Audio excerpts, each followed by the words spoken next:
Bismillahirrahmanirrahim. Assalamualaikum warahmatullahi wabarakatuh.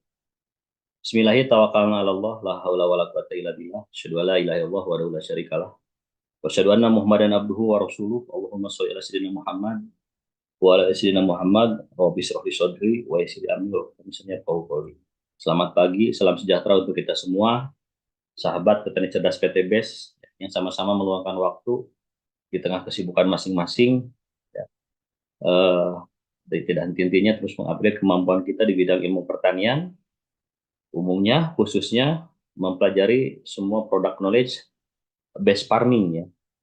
Dan alhamdulillah Bapak dan Ibu semua, PT Base memiliki produk-produk terbaik ya, tentunya produk pertanian.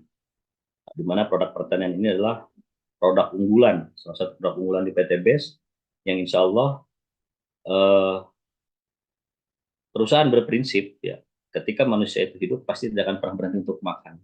Maka dari itu diversifikasi produk atau keragaman produk pertanian yang dari PT BES ini ya terus berkembang.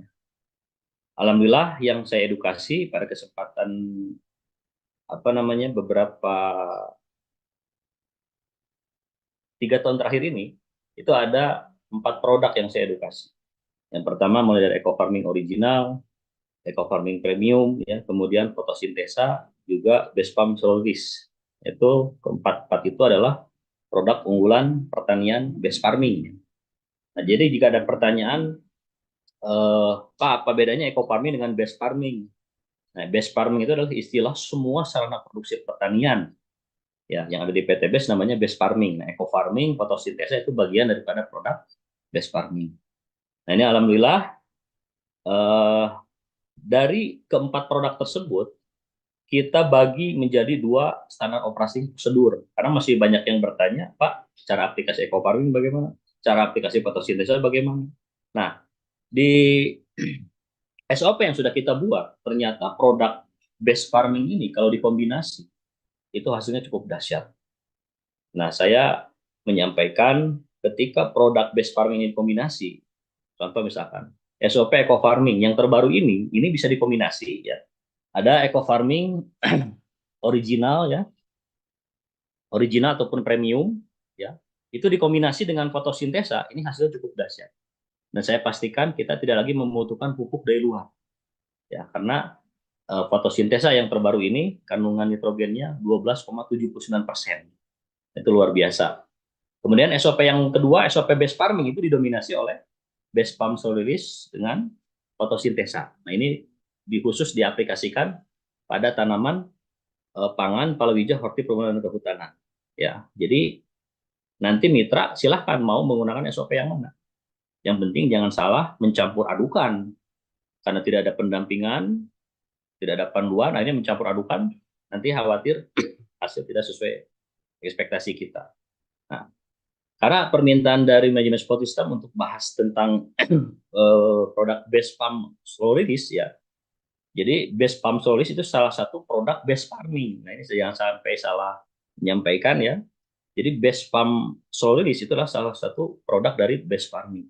Jadi semua produk pertanian PT Base namanya adalah produk base farming.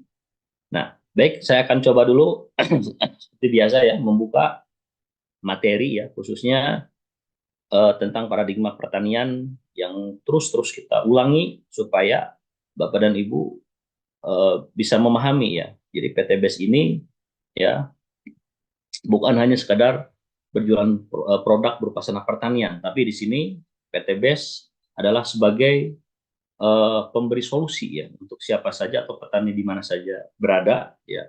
Terutama kalau ingin menguntungkan, ingin terus mengundang keberkahan aktivitas pertaniannya ya tentunya harus mengikuti kaidah-kaidah. Tentunya adalah narasi-narasi yang dibangun adalah tidak lepas dari konsep ilahi. Bapak dan Ibu semua, berbicara tentang sustainability, berbicara tentang pertanian berkelanjutan Indonesia ini, tentunya kita berpedoman ya kepada junjungan kita ya. Rasulullah SAW dulu dengan para sahabatnya ketika awal tahun pertama hijrah ya sekitar 622 Masehi ya. Jadi kenapa ada perintah hijrah dari Mekah ke Yastrib ketika itu bukan Madinah Al Munawwaroh. Jadi dulu ke Yastrib karena memang ada perintah ya apa hukuman jahiliyah gunung rasulullah balik ke Yukinun, maka yang kita soroti sekarang ternyata di tahun pertama hijrah ini Rasulullah menata undang-undang agraria, artinya menomorsatukan pertanian di Yastrib tersebut. Kalau dilihat karakter, ya, kaum muhajirin inilah para pelaku tijaroh atau para pelaku bisnis atau para saudagar ya. Ada Abdurrahman bin Auf, Utsman bin Affan, Sayyidah Siti Khadijah itu bahwa beliau-beliau lah betul-betul ya para pelaku tijaroh. Nah, karakter kaum Ansor ya yang menerima kehadiran kaum muhajirin yang berhijrah dari Mekah menuju ke Yasrib tadi itu adalah bertani. Nah, dari segi pertanian inilah ya eh, Rasulullah dia pertama kali tahun pertama hijrah di situ dibangunlah undang-undang agraria ya yang tujuannya yaitu tadi menomorsatukan pertanian. Jadi jangan dianggap pertanian ini dinomorsatukan oleh Rasulullah dan para sahabatnya. Terbukti 2/3 dunia ya bisa ditaklukkan yaitu dengan menomorsatukan yang namanya urusan makan. Nah, kalau kita melihat sejarah-sejarah ya di situ ada eh, apa namanya eh, pembayaran zakat fitrah zaman Rasulullah itu di nomor satu adalah yang pertama kurma, yang kedua adalah gandum. Dua komoditas tersebut itu adalah sebagai bahan pokok yang bisa dijadikan sebagai sumber kalori energi ya. Kemudian gandum sebagai sumber karbohidrat juga. Nah artinya ketika itu berarti ada yang bertani gandum. Nah, kalau sekarang dilihat mungkin sudah tidak terlihat ya. Nah artinya Rasulullah dan para sahabatnya menomorsatukan yang namanya pertanian. Ya, sebagaimana yang sering kita sampaikan ya di surat Abasa, kalian juga insan ilal amin, maka setiap manusia memproduksi produk, memperhatikan dan memproduksi produk pangan itu betul-betul baik dan menyehatkan. Kemudian dalam konsep pengadaan pangan pun di sini ada konsep ilahiyah alaji atau mau minggi wa minhu. Keamanan sebuah negara akan tercipta jika ketersediaan pangan itu tercukupi. Nah, artinya konsep sustainability yang kita bangun narasi ini oleh PT BES melalui tim konsultan BES Farming, ini ada rentetan yang panjang dengan sejarah tadi perkembangan pertanian di zaman Rasulullah. Ya, meskipun tidak terlalu fokus seperti apa bertani di Timur Tengah dengan di daerah tropis. Nah, kemudian abad 6 hijrahnya atau 600 tahun setelah hijrahnya Rasulullah, tetap masih di kejayaan Islam, ada tokoh di Andalusia, sekarang namanya Spanyol, Abu Zakaria bin Muhammad bin Ibnu Al-Awam. Nah, beliau adalah tokoh pencerah pertanian ramah lingkungan pertama di dunia. Artinya, beliau adalah orang Andalusia, orang Spanyol ketika itu ya, yang membuat dua kitab Al-Filahah yang tebalnya cukup tebal. Alhamdulillah saya diberikan kemudahan untuk mendapatkan buku itu dari translate bahasa Spanyol ke bahasa Inggris kemudian bahasa Indonesia. Nah, tetap kalau dibaca itu pusing intinya ya. Kenapa pusing? Karena translate dan terlalu banyak teoritis. Karena memang ketika itu Spanyol dilanda krisis pangan. Nah, dari buku Abu Jakar Ibnu Al-Awam inilah bangkit pertanian organik pertama ya ketika itu dan menjadi rujukan negara-negara besar untuk dijadikan sebagai ketersediaan pangan dengan keilmuan yang dibuat didokumentasikan melalui kitab Al-Filah tersebut. Intinya kitab Al-Filah ini mensinergikan atau mengintegritaskan antara pertanian dan peternakan. Nah, kemudian ringkas cerita, nah PTBS pun ini sama ada hubungannya. Karena kita menginginkan dan kita kalau membaca konsep ilahiyah bahwa pertanian ini dibangun ya ataupun bumi ini diciptakan hanya untuk orang-orang yang yang soleh, artinya yang tidak membuat kerusakan. Jadi jangan sampai kita sudah diwariskan bumi ini kemudian kita sebagai pelaku budidaya pertanian, kemudian di situ malah merusak agroekosistem sudah Allah ciptakan. Maka dari situlah yang terjadi bukannya keberkahan yang kita ambil, tapi malah kemurkaannya Allah. Gagal panen, hama semakin resisten, ya kebal. Akhirnya petani banyak mengeluarkan biaya, tapi panennya tidak bisa didapatkan karena tadi sudah banyak serangan dan kita nama karena terjadinya resistensi dari penggunaan dua variabel pupuk dan pestisida yang memang tidak bijaksana. Konsep sustainability ini ya bertujuan ya konsep sustainability ini bertujuan yaitu tadi yang pertama sebagai bentuk pembelaan kepada para petani. Kita menyatakan kepada para petani, petani kalau ingin untung dia tentunya ya harus mampu menekan biaya pengeluaran. Karena selama ini kalau kita evaluasi, kenapa pertanian di Indonesia ini ya, selain bisa memproduksi produk pangan, tapi banyak juga cerita petani ini banyak ruginya gitu kan. Ruginya di mana? Kalau kita diurai permasalahannya, petani di Indonesia ini ya itu tidak pernah menghitung berapa biaya produksi yang dikeluarkan dan berapa pendapatan. Nah, sedangkan kalau kita melihat ya komoditas tanaman-tanaman yang ada di Indonesia ini dibagi menjadi 5 kelompok ya. Nah, kita kembali ke sini dulu. Ada 5 kelompok. Ada tanaman pangan, palawija, horti, perkebunan, kehutanan. Nah, kelima pengelompokan tanaman pertanian ini ya terkadang di poin nomor 3, terutama komoditas hortikultura. Hortikultura ini adalah komoditas pertanian ya yang berupa sayuran berupa daun, sayuran berupa buah, buah-buahan semusim, buah-buahan tahunan, dan tanaman hias. Nah, salah satunya tanaman sayuran berupa buah, ada cabai. Nah, cabai merah ini adalah komoditas yang memerlukan biaya yang sangat tinggi. Bayangkan, saya pernah berburu ke orang Lembang, sentra hortikultura di Jawa Barat terbesar ya.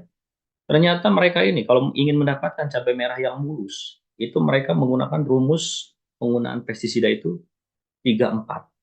Ketika saya tanya, Pak, tilo opatnya naon 3-4 itu apa? Ternyata 3-4 istilah, mau ada hama, mau ada penyakit, pokoknya 3 hari sekali semprot insek dan fungisida. Kalau tidak seperti itu, siap-siap rontok, katanya, bayangkan. Nah, sedangkan yang namanya komoditas hortikultura, ini banyak ketidakpastiannya. Silakan saja kalau tidak percaya. Ada petani yang nanam cabai hari ini, tanya, ketika panen Bapak nanti kebagian nggak harga tinggi atau harga murah? Mereka tidak bisa menjawab karena tidak ada kepastian. Itulah komoditas yang sering kita sebut komoditas gambler. Kalau tanaman pangan dari dulu singkong ya harganya segitu-gitu saja. Padi, gabah kering panen tidak jauh dari 4.000. Jagung manis ya, jagung manis tergantung permintaan dan penawaran. Terkadang tahun baru pun permintaan meningkat, tapi yang nanam banyak harga bisa jatuh juga. Saya pernah ngalamin harga di bawah 1.000 itu tahun baru menjual jagung manis. Coba bayangkan, di mana untungnya petani? Nah, terutama di komoditas hortikultura ini. Nah, maka di sini PTBS mengingatkan kepada para petani dalam konsep sustainability ini yang tadi ada rentetannya dengan perjuangan Rasulullah menata pangan di Madinah ketika itu, kemudian di Andalusia, dan PTBS pun sekarang mengambil langkah yang pernah dulu ya pernah dijalankan oleh Rasul dan para sahabatnya, kemudian di zaman kejayaan Islam, kita memberikan masukan pada para petani, kalau ingin untung maka harus mampu menekan input pengeluaran atau berupa penggunaan biaya produksi, yaitu yang sering kita sebut dengan konsep LEISA. Nah, konsep LEISA ini penting ya, karena biaya tertinggi di dalam penggunaan sarana pertanian ya, variabel itu adalah pengadaan pupuk dan pestisida. Sehingga kalau ini tidak ditekan, maka petani sampai kapanpun tidak akan pernah untung. Hukum ekonomi pertanian berbunyi ya, jika biaya produksi yang dikeluarkan jauh lebih tinggi dibanding pendapatan, itulah yang disebut dengan kerugian. 100 hari petani mengadakan budidaya pertanian berupa menanam padi, kemudian mengeluarkan modal sampai 15 juta katakanlah, kemudian pas panen hanya dapat sekitar 15 juta uangnya ya pendapatannya. Kalau di dunia pertanian itu disebutnya rugi. Kenapa disebut rugi? Ngapain kita 100 hari capek-capek, tenaga kerja sendiri ternyata tidak dihitung, kemudian nunggu 100 hari, uangnya sama saja. Makanya dunia pertanian ini, intinya kalau ingin untung, setiap petani harus mampu menekan biaya produksi dulu. Kalau biaya produksi ini bisa ditekan, insya Allah eh, harga di pasca panen tidak memihak pada para petani pun, tetap petani tidak akan terlalu dirugikan karena biayanya biaya murah. Nah, pertanyaannya, biaya murah itu pakai apa? Kalau kita ingin mendapatkan biaya murah, harus menggunakan cara pertanian apa? Ya gunakan cara pertanian produk best farming. Nah, Bapak dan Ibu harus menguasai keilmuan tentang analisis biaya penggunaan cara pertanian best farming. Ya, kemudian yang kedua, kita pun sedang menjalankan tugas konsep yang pernah dijalankan Rasulullah dan para sahabatnya dulu, yaitu kita ini tuntut bagaimana caranya menciptakan produk pangan yang baik dan menyehatkan. Ya, jadi sumber daripada segala penyakit awalnya diawali dari intake asupan yang kita makan. Intake asupan yang kita makan sebagian besar adalah produk pertanian. Maka kalau kita membiarkan para petani menggunakan racun kimia sintetis, ya baik dari insek dan fungisida diaplikasikan secara tidak bijaksana, tidak sesuai dengan rekomendasi dari dinas pertanian setempat, kita membiarkan, ya sama juga ikut ke bawah dosanya. Makanya PTBS di sini membuktikan memproduksi produk pertanian itu betul-betul ramah lingkungan. Ya, nanti ada di 5 keunggulan produk PTBS. Nah, karena kita sedang menjalankan syariah yang menciptakan produk pangan yang baik dan menyehatkan, ternyata ada perintahnya di surat Al-Baqarah 80 ayat 24 sampai 31. Dan juling sanu ila amin. Ana sobabna ma'asoba ya. Ya Allah memberikan perintah ya supaya manusia itu memperhatikan dan bagaimana caranya memproduksi pangan itu betul-betul baik dan menyehatkan. Bagaimana caranya? Ana sobabna ma'asoba. Allah menurunkan hujan dari langit. Di bumi ini ada beberapa daerah yang memang curah hujannya rendah. Intinya kalau ingin bertani tetap kita harus punya irigasi pengair. Suma sakona ardo sako, kemudian bumi itu dibelah. Nah, bumi dibelah itu artinya diolah supaya ada pertukaran karbon dioksida dan oksigen. Kemudian supaya tumbuh subur juga ya. Tanah yang di subsoil diangkat kena matahari jadi tanah topsoil. Nah, seperti itu. Nah, jadi mencipta produk yang baik dan menyehatkan ini ada perintahnya. Wajib. Ya. Nah, kemudian yang ketiga, kita ini sedang meningkatkan kesuburan lahan pertanian. Untuk siapa? Untuk generasi yang akan datang. Karena perintah ini mutlak. Ya, oh, bumi diwariskan hanya untuk orang-orang yang soleh. PTBS hadir di sini. Bagaimana caranya memberikan potret pertanian itu yang jauh lebih ke depan. Meskipun Indonesia tertinggal ya dari dunia teknologi pertaniannya dengan negara maju, tapi tidak ada salahnya ya, tidak ada kata terlambat. Yang penting di sini PTBS sudah memproses produk pangan, produk pertanian itu betul-betul produknya ramah lingkungan tadi. Insya Allah di kemudian hari kita masih bisa mewariskan kepada generasi yang akan datang.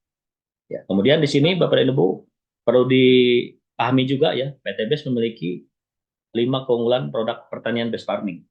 Yang pertama produknya ramah lingkungan. Kalau kita menggunakan istilah produk ramah lingkungan, jelas di dalamnya ada istilah organik. Cuman di sini PTBS tidak mengkampanyekan organik atau anorganik. Kenapa? Karena organik dan anorganik atau organik dan kimia sintetis itu ternyata ujung-ujungnya jadi perang dagang. Makanya banyak sekali orang yang tidak suka terhadap produk organik karena pernah kecewa.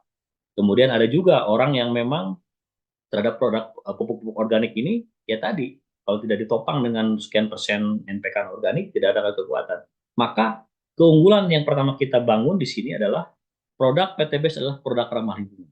Dan ini sudah terbukti semua produk yang ada di PTBS ini ya rata-rata bisa diminum meskipun peruntukannya bukan untuk diminum. Kalau fotosintesa ya saya paling kenyang. Setiap ada training offline kita uji coba diminum ya tidak ada masalah gitu kan. Nah, artinya itulah produk ramah lingkungan meskipun peruntukannya bukan untuk diminum. Kemudian Bapak dan Ibu ya sebagai sahabat jelas PTBS harus bisa menyimpulkan di sini ada efisiensi biaya. Penghematan biaya ini dari segi mana?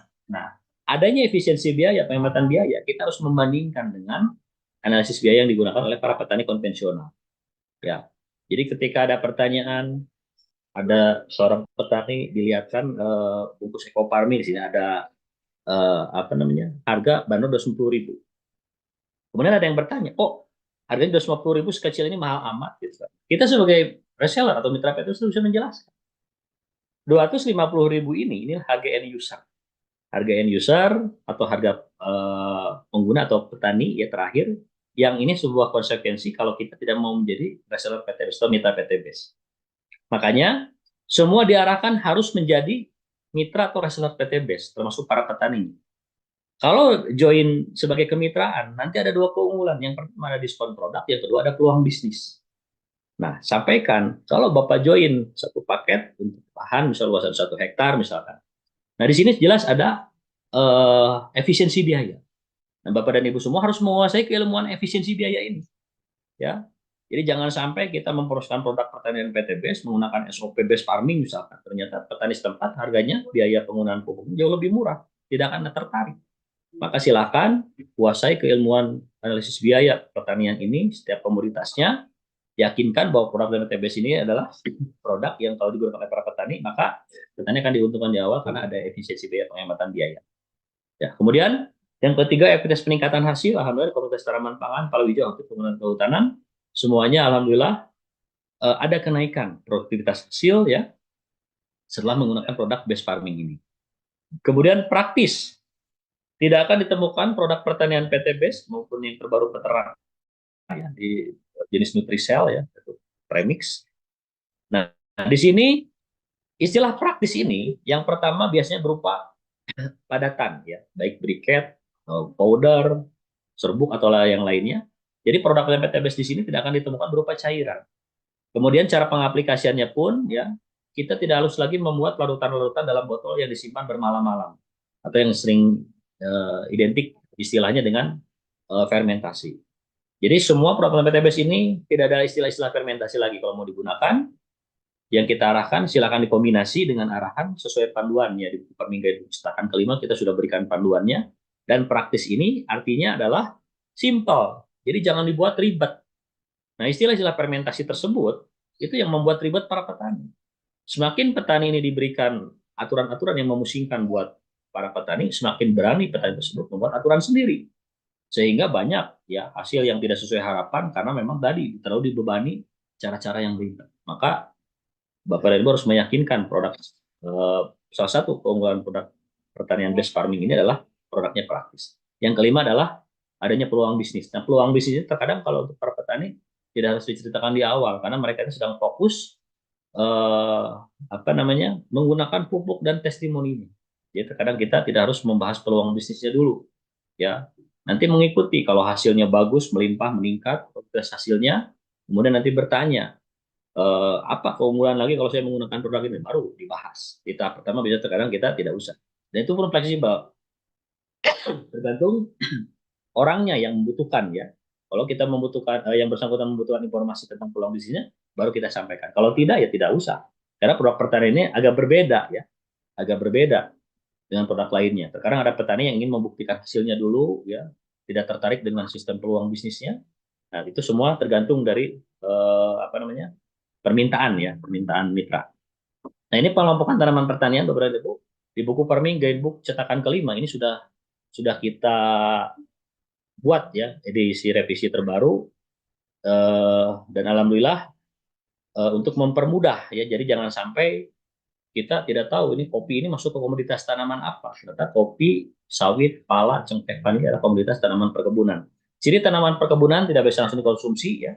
Artinya harus diolah dulu ya. Ada kakao, coklat ya. Kemudian pokoknya yang mengarah kepada hasil-hasil bumi yang memang tidak bisa langsung dikonsumsi secara langsung sebagian besar ya. Kemudian kalau tanaman pangan, tanaman pokok pertama ya yang sering dikonsumsi masyarakat Indonesia sebagai bahan pokok utama.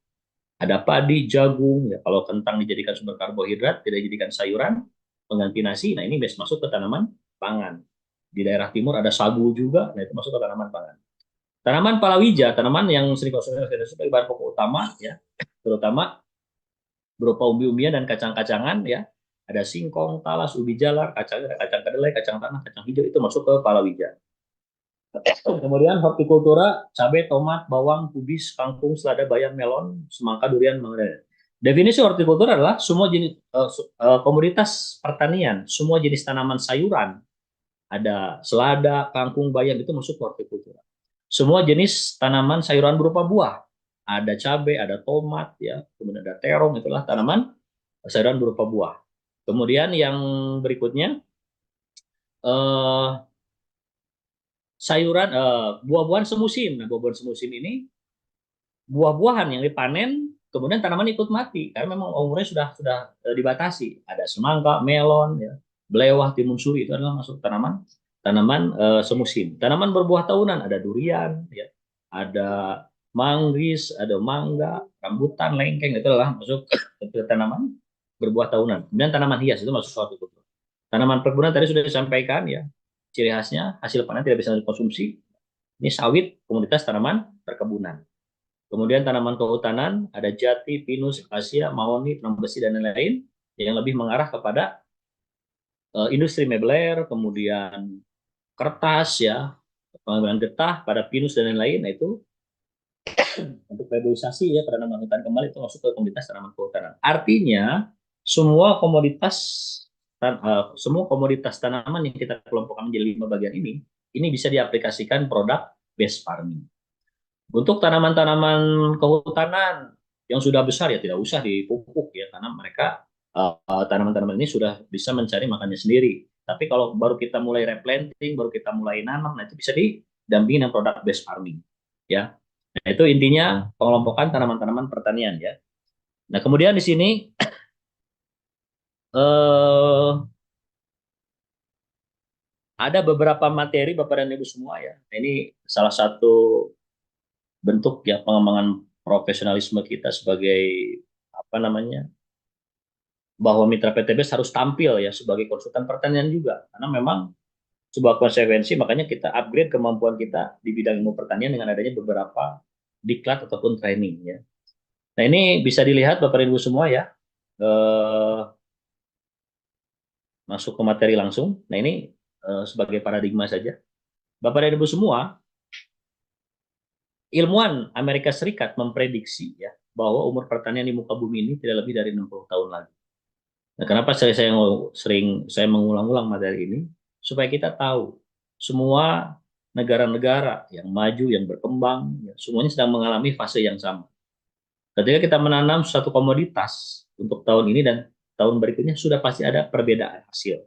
Kenapa ini bisa terjadi? Karena ahli ilmuwan Amerika Serikat ini ya, ahli bidang ilmu pertanian, karena Amerika Serikat sebagai salah satu negara yang memiliki teknologi pertanian jauh lebih canggih dibanding Indonesia, memprediksi sudah terjadinya yang namanya soil degradation atau kerusakan atau hilangnya unsur hara dalam tanah. Kenapa ini bisa terjadi? Karena hal ini apa yang dipanen oleh para petani kemudian dikonsumsi oleh sebagian besar masyarakat itu tidak sebanding dengan apa yang dikembalikan lagi ke tanah. Yang mana kita ketahui bahwa tanaman adalah indikator kesuburan tanah. Kalau tanaman atau tumbuhan ini tumbuh subur berarti atau tumbuh baik, maka tanah itu adalah tanah subur dan tanah ideal. Di situ ada mikroorganisme, pH-nya ideal, ada unsur hara makro primer, sekunder dan trace elemen, hara mikro esensial. Kemudian ada apa namanya? Humic acid dan lain-lainnya. Itu adalah ciri tanah itu tanah subur. Indikatornya adalah tanaman atau tumbuhan. Nah, kalau kita lihat di sini gambaran-gambaran seperti ini, kalau kita panen jeruk ataupun panen kelapa sawit ya, yang dilihat adalah apa namanya? Kalau kita panen kelapa sawit misalkan ya. Nah, itu kalau kita kaji ada beberapa puluh kandungan unsur hara dan mineral yang diambil dari tanah. Sedangkan petani hanya bisa mengembalikan berupa tiga unsur saja berupa NPK. Ya jelas di sini akan ada kehilangan unsur hara dalam tanah. Itu yang disebut dengan degradation atau degradasi atau hilangnya unsur hara dalam tanah. Nah, maka semuanya ini harus mempelajari tentang konsep pemupukan secara alami. Kalau kita lihat, inilah ayat kauniyah yang diceritakan tumbuh-tumbuhan ataupun hutan. Ya, hutan ini biasanya tanpa ada yang memupuk pun, ya ini kesuburannya akan terjamin, akan terjaga. Kenapa bisa terjaga? Karena di sini banyak sekali mengandung karbon organik atau banyak sekali mengandung sumber bahan organik. Definisi bahan organik adalah raw material yang berasal dari makhluk hidup. Nah, raw material yang berasal dari makhluk hidup ini artinya semua jenis dedaunan yang berjatuhan, pohon-pohon, bangkai binatang buas, binatang penggembur di permukaan tanah, itu semua bahan organik. Definisi bahan organik adalah raw material yang berasal dari makhluk hidup, namanya bahan organik. Setiap bahan organik mengandung karbon organik. Makanya karbon organik adalah penentu salah satu kesuburan hutan-hutan yang masih tetap lestari. Nah, karbon organik inilah ya sehingga akan menyediakan unsur hara di dalam tanah, baik hara makroprimer berupa NPK, hara makrosekunder kalsium, magnesium, sulfur, dan 7 hara mikro atau trace elemen. Ya, ada klor, mangan, molybdenum, ya, kemudian zinc, ya, ferrum, cuprum, boron. Nah itu ada 7 hara mikroesensial. Nah kemudian dari unsur hara ini pun nanti akan tercipta karena memang tadi banyak mengandung bahan organik akan tersedianya humus. Humus ini adalah humic acid, asam humat yang memang sebagai senyawa yang sederhana karena dari proses composting ketersediaan bahan organik tadi sehingga humus inilah yang mudah diserap oleh tanaman sehingga tumbuh-tumbuhan akan tercipta yang ada di hutan ini akan terus terlihat secara alami. Inilah yang disebut dengan biocircle, karbon organik, unsur hara, dan humus. Nah, yang kita seperti sekarang, kalau konsep natural fertilizer ini kita proyeksikan ke lahan pertanian, maka insya Allah lahan pertanian sampai kapanpun tidak akan ada batasnya, bahkan tidak akan ada yang memprediksi umurnya 60 tahun saja. Karena keberadaan karbon organik, unsur hara dan humus inilah yang paling penting. Termasuk permasalahan di kelapa sawit pun ya ini yang jadi masalah. Jadi minimnya karbon organik. Ya, karbon organik ini kalau di dunia pertanian dulu ada kompos, ada biochas, ada pupuk kandang, ada jerami peri yang dikembalikan ke sawah, ada jang-jang kosong atau bunga jantan yang tidak bisa membuahi bunga betina pada kelapa sawit dikembalikan lagi itu sebagai bahan CO organik ya. Jadi keberadaan karbon organik ini penting ya, karbon organik ini penting. Kemudian unsur hara.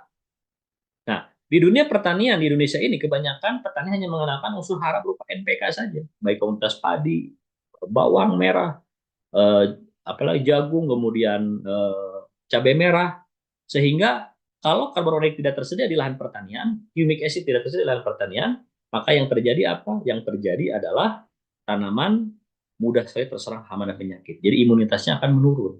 Inilah yang terjadi di dunia pertanian Indonesia. Jadi karbon organiknya tidak tersedia, unsur hara saja yang ada berupa NPK, humic acidnya tidak ada, maka itulah yang disebut dengan eh, banyak sekali permasalahan. Petani sudah mengeluarkan biaya tidak sedikit, tapi tanamannya masih serang hama dan penyakit oleh patogen dari jenis hama dan apa namanya bakteri dan cendawan patogen. Nah, maka dari itu yang tertinggi di produk pertanian PTB salah satunya adalah produk fotosintesa. Ya, ini intinya. Kemudian karbon sampai 43% kehilangan setiap tahunnya di apa namanya di di tanah-tanah pertanian hampir sama dengan nitrogen, fosfor 27%, sulfur 33%. Intinya bagaimana caranya kalau tanah ini ingin sehat, maka harus banyak diaplikasikan pupuk karbon ya, pupuk karbon untuk menyeimbangkan. Nah, produk pertanian PTBS di sini ya, di sini ada yang berperan sebagai bioremediasi atau merestorasi kesuburan tanah. Kalau di situ banyak serasa ada daunan di lahan-lahan kelapa sawit dan lainnya banyak sekali yang disebut dengan bahan-bahan organik, maka teknologi mikroorganisme yang ada di produk dan PTBS inilah yang akan menyediakan unsur hara yang sampai sekarang masih jadi polemik. Bagaimana caranya BSR satu saset 100 gram atau 1 on bisa mengcover kebutuhan nutrisi pohon sawit 4 sampai 10 tahun selama 3 bulan ke depan. Ya, ternyata yaitu tadi ada teknologi yang mampu memanfaatkan berbagai residu kimia sintetis, berbagai apa saja yang berbahan organik itu akan diurai akan menjadi listrik untuk tanaman. Itulah konsep pertanian ya yang kita bangun saat ini. Kemudian Bapak Ibu semua, dari faktor-faktor yang mempengaruhi peningkatan produksi hasil ini ada 13 faktor-faktor. Jadi produk pertanian PTBS ini bukan satu-satunya produk yang bisa meningkatkan hasil, tapi hanya salah satunya saja. Mulai dari benih dan bibit, keseimbangan organik lahan itu ideal, kemudian sinar matahari, teknologi mikroba, pH tanah ideal, salinitas, ketersediaan air, relatif humidity, NPK berimbang, jarak tanam ideal, pengendalian hama penyakit, panen pasca panen. Nah, ini harus dikuasai keilmuannya bahwa ada 13 faktor-faktor yang bisa menentukan meningkatkan progres hasil pertanian perkebunan. Ya, begitu pula di komunitas pertanian perkebunan. Nah, bagi Bapak dan Ibu yang belum paham, ya, dulu namanya ini pilau. Jadi PTBS namanya pilau. Karena masih ada mitra yang bertanya, kenapa saya order pilau solois yang datang best pump solois gitu kan. Nah, ini sebuah pertanyaan yang lucu juga. Jadi nama pilau ini dulu memang pernah kita gunakan ya karena seiring perjalanan bahwa izinnya ini harus ada apa namanya? Ada rebranding, maka owner PTBS dengan produsen sepakat bahwa nama pilau ini sudah tidak kita gunakan lagi ya. Jadi nama yang terbaru adalah nama Best Pump Soloist. Nah, Best Pump Soloist ini adalah brand pupuk berupa pupuk bantalan yang insya Allah di dalamnya mengandung 60 kandungan unsur hara lengkap ya, bukan unsur hara lengkap, mengandung kandungan kandungan 60 ini sebagai makanan yang siap saji untuk komoditas kelapa sawit. Meskipun faktanya ini bisa digunakan juga untuk komoditas tanaman pangan. Jadi Bapak dan Ibu jangan heran, sering kita menyampaikan materi tentang best farm solution ini, dikhususkan untuk kelapa sawit atau tanaman keras yang lainnya, tapi ini pun bisa digunakan, disemprot, diaplikasikan pada tanaman padi, hasilnya cukup dahsyat juga. Nah, baik kita bahas satu-satu. Best Farm Solution ini, ataupun yang New Best Farm Solution ini adalah pupuk dengan teknologi tepat guna yang di dalamnya ya, ada 60 kandungan di dalamnya. Ya, kemudian salah satunya mengandung 13 unsur hara lengkap di dalamnya, kemudian mengandung humic acid ya. Kemudian ada juga teknologi berbasis mikroorganisme di dalamnya ya. Yang memiliki teknologi tepat guna, kemudian ketika kontak dengan kelembaban tanah yang ada pada permukaan tanah ya, jadi perkebunan kelapa sawit ini mampu memanfaatkan berbagai bahan-bahan organik, bahan-bahan kimia sintetis yang tidak bisa terurai karena kemampuan humic acid yang ada pada base palm solids inilah cukup dahsyat dan bisa memanfaatkan berbagai residu kimia sintetis tersebut sehingga tanaman akan tersedia ya yang namanya makanan yang siap saji tadi ya.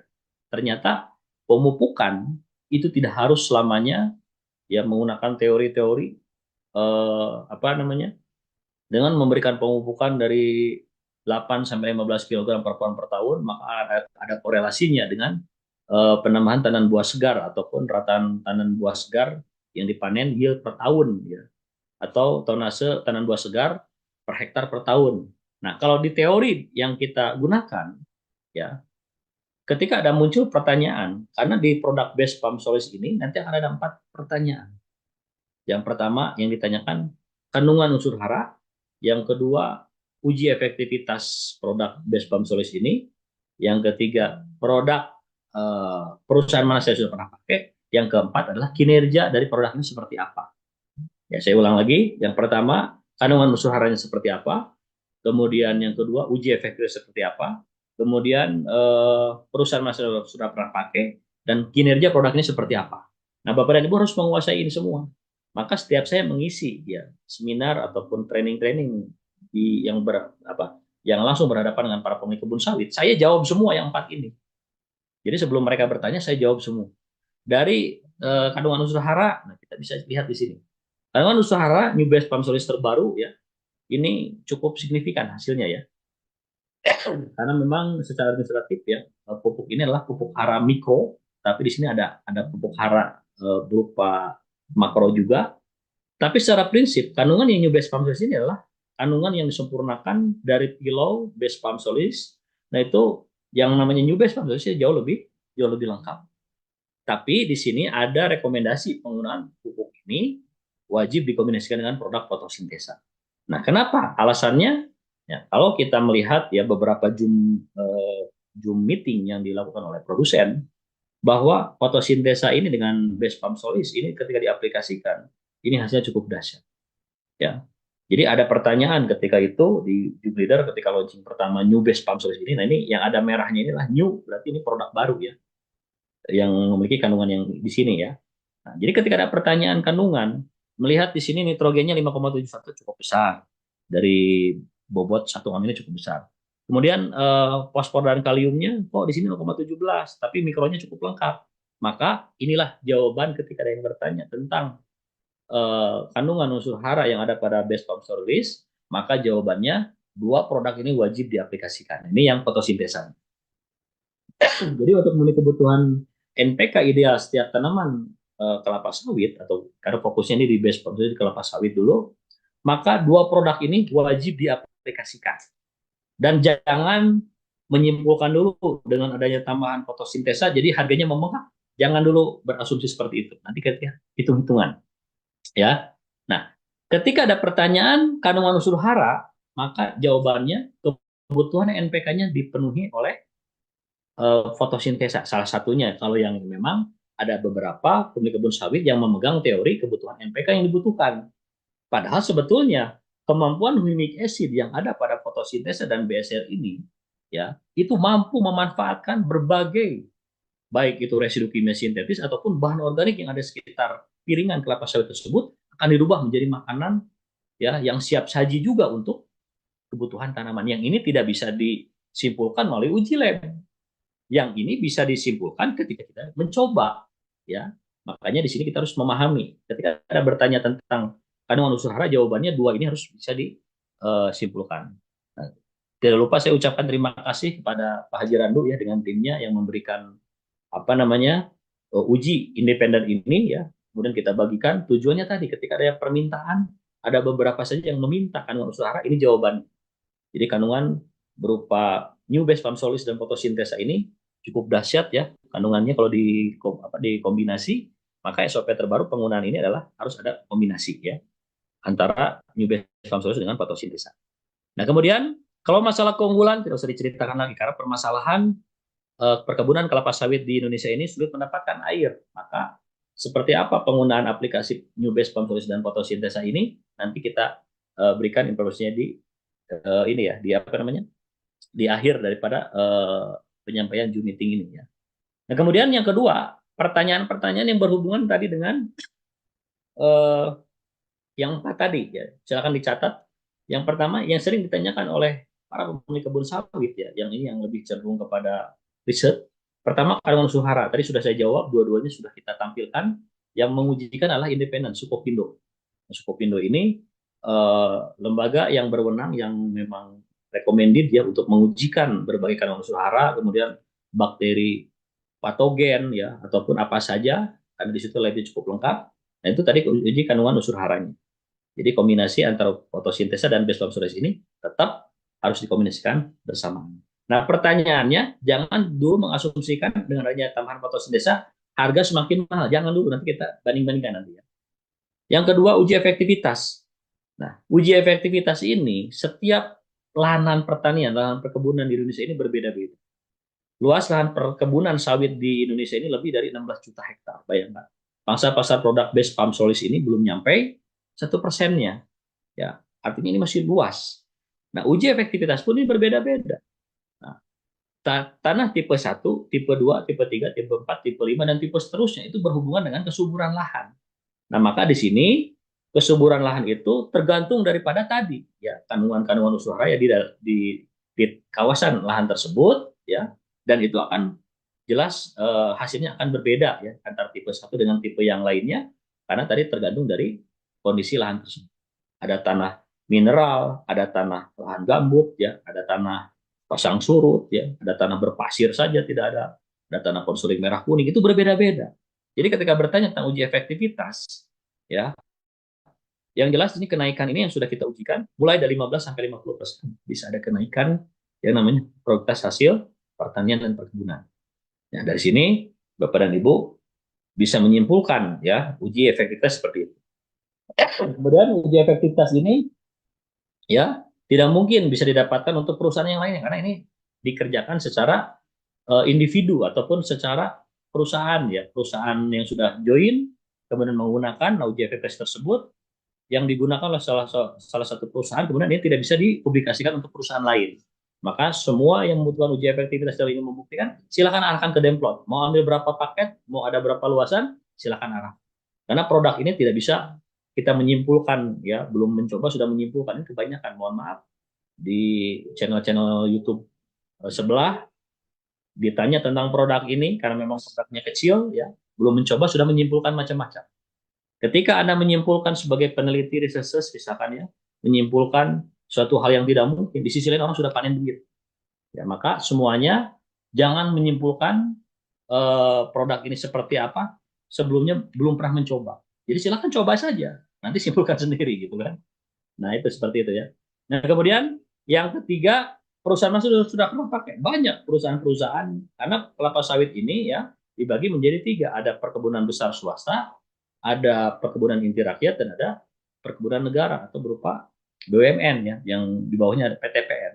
Nah, dari tiga pangsa pasar ini ya perkebunan besar swasta ya namanya perkebunan besar swasta rata-rata mereka sudah nyaman yang mendapatkan satu vendor pupuk ya peruntungannya dan lain-lainnya itu sebagai salah satu pangsa pasar. Cuman kalau mau prospek ke perkebunan besar swasta kita harus sabar karena mereka pun harus meneliti dulu ya silahkan ya tapi perkebunan inti rakyat yang dibutuhkan adalah bukan bukan kajian-kajian yang bersifat ilmiah yang jelas kalau petani perkebunan inti rakyat mereka aplikasikan kita simpulkan selama 1 tahun aplikasi 4 kali aplikasi selama 1 tahun ada peningkatan hasil mereka pasti akan repeat order. Nah dari sini ya perkebunan rakyat kemudian PTPN atau BUMN ya perkebunan negara ini kalau ini ya tadi persyaratannya harus eh, berupa e-katalog karena tidak mungkin mereka membeli produk yang belum didaftarkan sebagai e-katalog. Nah, produk best farming ini ya sudah kita mengajukan 3 kali ya karena memang ini adalah produk yang dijual secara direct selling ya sebagai anggota P2RI sehingga mohon maaf kontradiksi dengan e-katalog. Secara prinsip silakan saja mau menggunakan produk ini ya silakan karena semuanya berhak tidak percaya terhadap penggunaan produk ini sebelum Anda mencoba. Maka arahkan untuk mencoba.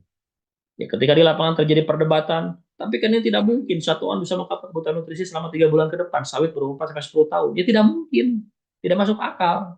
Karena produk ini bukan untuk dicari opininya, dicari pendapatnya, tapi harus diaplikasikan dan dibuktikan, ya. Karena produk ini salah satu produk unggulan di PT BES dari sekian banyak item, ratusan item produk yang ada di PT BES. Penyumbang omset terbesar adalah di produk New Best Farm Solution. Nah, kemudian kinerjanya seperti apa? Nah, ini pun harus dikuasai. Kinerja produk Best Farm dan fotosintesa ini, ya, ketika diaplikasi di komoditas kelapa sawit, ini bisa meningkatkan hasil. Kenapa? Karena ada 60 kandungan yang siap dimanfaatkan oleh Maristem Perakaran. Yang kedua, ada teknologi yang mampu memanfaatkan berbagai residu kimia sintetis, berbagai bahan kimia anorganik atau kimia organik di sekitar piringan sawit, itu bisa dimanfaatkan sebagai nutrisi. Itulah yang disebut teknologi humic acid dan teknologi mikroorganisme. Yang terkadang kalau kita ujikan di lab tidak akan muncul. Karena di lahanlah, ya, kinerja dua produk ini nanti bisa meningkatkan hasil. Ya, nah itu harus dicoba, silakan. Nah, kemudian berbicara tentang hitung-hitungan atau aplikasi dulu, ya, aplikasi terbaru yang disampaikan oleh formulator dan produsen. Nah, kalau dulu kan aplikasi, misalkan sawit umur 4 sampai 10 tahun. Nah, buat lubang sekitar 20 cm atau satu jengkal dari pangkal pohon. Nah, ini pun banyak polemik. Sedangkan teori-teori lama itu mengaplikasikan pupuk kimia sintetis itu ditabur-tabur di piringan. Misalkan radius 4 meter ditabur-tabur, ureanya seperti HCl. Nah, kenapa ini di 20 cm? Karena morfologi perakaran sawit atau famili palem-paleman, palmae, ya, ini berakar selabut karena ini adalah monokotil. Jadi tidak memiliki akar tunggal yang menghujam ke bawah seperti tanaman dikotil, seperti duren, mangga, tidak seperti itu kalau untuk tanaman sawit atau kurma, ya, kemudian kelapa biasa, jambe dan lain-lain. Nah, setelah dibuat lubang 20 cm, saran dari saya, cara pengaplikasinya, sobek semua, taburkan di lubang tersebut, sampahnya taruh di pinggirnya saja, ya, supaya cepat. Karena 3 bulan itu pas semuanya habis selesai diserap, ganti 3 bulan berikutnya, ya, di lubang yang berbeda tidak ada masalah. Tapi cara aplikasinya tadi 20 cm dari pangkal pohon, kemudian kita sobek, ya, ada yang menggunakan cutter juga, ditutup, dibalik, ada yang menggunakan paku. Tapi saran dari saya, ya, sudah membuktikan, kita sobek semuanya, seret, kemudian tabur di lubang 20 cm dari pangkal pohon, sampahnya taruh di pinggirnya. Nah, kemudian ada SOP terbaru di dalam penggunaan BSR ini, kita aplikasikan produk fotosintesa. Fotosintesa ini dibutuhkan 16 saset per hektar per tahun. Nah, maka Bapak dan Ibu, tugas yang pertama sebelum memprospek perkebunan kelapa sawit, ya, kita harus tahu dulu berapa populasi perkebunan pohon kelapa sawit, ya, dalam luasan 1 hektar. Nah, semua ini tergantung. Ada yang pelepah panjang, pelepah middle ataupun yang setengah ya, tidak panjang, tidak pendek. Ada pelepah pendek. Nah, yang pelepah panjang itu populasinya 120 pohon. Pelepah middle atau yang tengah-tengah ini di 130 sampai 136, dan pelepah pendek itu di 140 sampai 143 pohon per hektar. Nah, ini ada hubungannya nanti dengan kebutuhan berapa paket yang harus kita ambil atau berapa saset yang kita butuhkan dalam jangka waktu 1 tahun pengaplikasian. Bapak dan Ibu, saya sampaikan penggunaan produk ini kita tidak bisa menyimpulkan satu kali aplikasi baru kita simpulkan, tidak bisa. Karena kita pun sudah pernah membawa produk sejenis atau dulu eco farming ke pusat penelitian kelapa sawit, dibutuhkan waktu 2 tahun, bayangkan, ya, dibutuhkan waktu 2 tahun. Nah, kalau produk best farm solusi dan fotosintesa diaplikasikan, kita membutuhkan paling cepat 1 tahun saja sudah bisa kita simpulkan. Maka yang baru aplikasi 1 kali 2 kali kita tidak bisa menyimpulkan. Tuntaskan dulu 1 tahun, baru silahkan simpulkan. Karena ciri produk bagus itu adalah adanya repeat order. Nah, repeat order ini bagi yang sudah melakukan tadi aplikasi yang sudah 1 tahun menyimpulkan pembelanjaan untuk 1 tahun dalam luasan 1 hektar ataupun beberapa hektar berikutnya. Nah, di sini adanya yang namanya repeat order, pembelanjaan ulang. Ya. Kemudian anggap kita asumsikan karena ini adalah jenis pelepah panjang, maka populasinya 120 pohon. Maka 120 pohon ini dibutuhkan 4 saset fotosintesa dalam setiap aplikasi. Ya, dalam setiap aplikasi. Pak, aplikasinya bagaimana fotosintesa ini? Karena memang produk best farming ini, ya, untuk apa namanya, diaplikasikan karena memang tidak setiap perkebunan sawit ini mendapatkan air, maka di sini kita untuk melarutkan fotosintesa ini tidak harus banyak-banyak airnya. Misalkan ini 1 saset fotosintesa, karena memang populasinya 120 pohon, maka dibutuhkan 4 saset fotosintesa. Berarti 1 sasetnya ini adalah untuk 30 pohon. 30 pohon ini, ya, 30 pohon ini nanti kita larutkan di dalam 3 liter air, karena sudah kita ketahui tadi ada 120 pohon. Ya, maka satu saset untuk 30 pohon. Atau 30 pohon dilarutkan di dalam 3 liter air. Satu saset fotosintesis 50 gram dilarutkan dalam 3 liter air. Nah, dosisnya per pohon itu 100 mili saja. Ini yang pernah disampaikan oleh produsen atau Pak Paraden sebagai formulator ketika itu ya.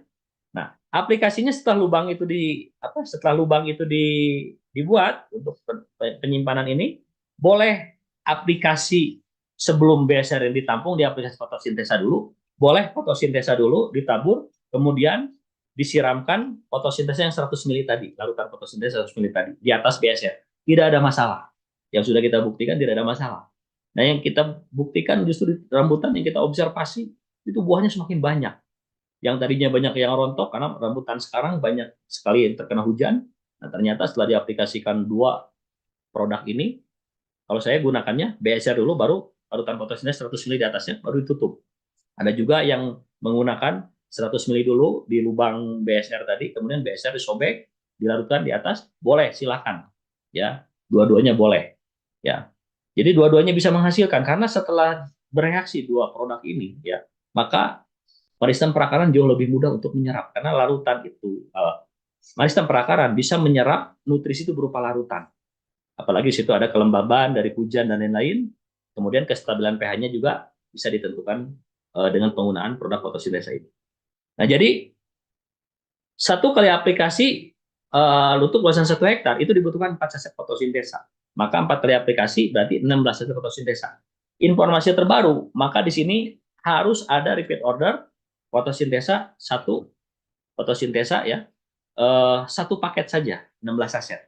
Nah, kalau kita hitung-hitungan seperti ini, petani konvensional, saya dengan tim, ya, tim konsultan based farming ini mengadakan interview juga ya dengan para pemilik kebun sawit ya. Jadi yang pertama ya, kalau kita ingin secara persuasif kepada pemilik kebun sawit, jangan pernah menggurui para pemilik kebun sawit. Nah, apa yang harus kita bangun? Yang kita bangun adalah komunikasi yang baik. Nah, bagaimana cara komunikasinya? Ya, sehebat-hebatnya petani sawit, petani pangan, palawija di perkebunan kehutanan, tetap mereka itu pasti punya keluhan. Nah, kita masuk di keluhan itu. Selama Bapak bertani atau sebagai pemilik kebun sawit, apa keluhan selama ini? Biasanya keluhan itu pertama pupuk mahal, kelangkaan pupuk bersubsidi, yang ketiga pelihara penyakit tanaman. Tidak akan jauh dari situ. Nah, dari situ kita langsung berikan minta hitung-hitungan analisis biaya.